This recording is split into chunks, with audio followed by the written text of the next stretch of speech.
Kick Gary Matthew Fox, welcome. Big round of applause. Yes. Thank you. Thank you. This is a lot. He is in it. Is he? All right, okay. He's very You in have it. a strange head. And I mean that... You mean aesthetically? No, I just mean internally. Yeah. How did you... Just give everyone the basic premise and how in your warped imagination you came up with it. I don't actually remember where the first sort of kernel of an idea came from, but it was being around the transition from reality TV to social media and seeing that reality TV was sort of seen as what it was, but social media gave rise to sort of people started having quite a lot of respect for fame and the metrics of the numbers, followers, views, and there was a sort of respect that went with it in an odd way. And so I wanted to tell a story about people searching for that and seeing as that's something that could change their lives. It feels very on the pulse right now because, as you mentioned, everyone's looking at those metrics now. I mean, Matthew Fox, for you, this is quite a different project to what you're used to. Yeah, I mean, it's my first comedy, really. And so, you know, Kick had sent me the sort of a sizzle reel about 3 years ago. I was in Rome at the time on lockdown, actually. Yeah.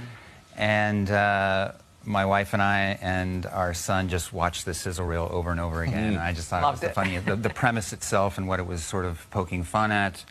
And just the comedy just in the sizzle reel, I just got back to Kick and I said, I'll do anything, anything you want me to do in this project in any way that I can be a part of it. I'd be happy. Literally, there are people in this who shouldn't be. And I mean, I'm telling you, obviously me first of all, but Sean Penn. Yeah. I mean, Matthew, I mean, you live and breathe the industry over there. But Sean Penn doing this, I don't even know how you approach the conversation with him without getting shot. Well, he actually, funnily enough, when he was very involved all the way through because he's a producer on it as well.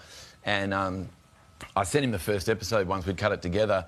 And he shot that day with you, Carl. And he rang me up and he said, he was like, it's great. He said, you got to get more Carl. Yeah. Oh.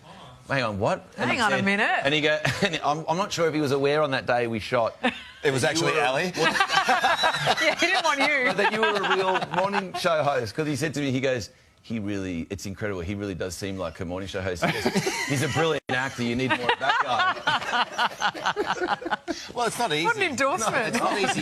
You know, when you're like me, it's not easy finding the right Carl to play. No. But it was on that case. I just think, you know, for you to work this process too, Matthew, this guy's a creative genius, Kick, as you know, you've known him for a lot of years, speed racer and everything. I think people are going to look at this and just go, wow, that's kind of really warped, but funny. But, I mean, I think that, you know, that's going to be really refreshing right now. I mean, I think it's the timing of it, where we are in the world, and the time after, you know, post-COVID, and I just think it's outrageous, it's absurd, it's and hilarious, but it's also got heart, and it's talking about things. Yes, it's making fun of everything and everyone. But it's got some real ideas underneath it, and I think it's going to be thought-provoking at the same time. So I think Kick has hit a home run with it. It says everything. It says everything about Kick. I mean, you are just such a strange dude, but a creative force. Court premieres tomorrow only on Stan. The big premiere tonight as well. Looking forward to seeing you guys. Yeah, congratulations. Thanks.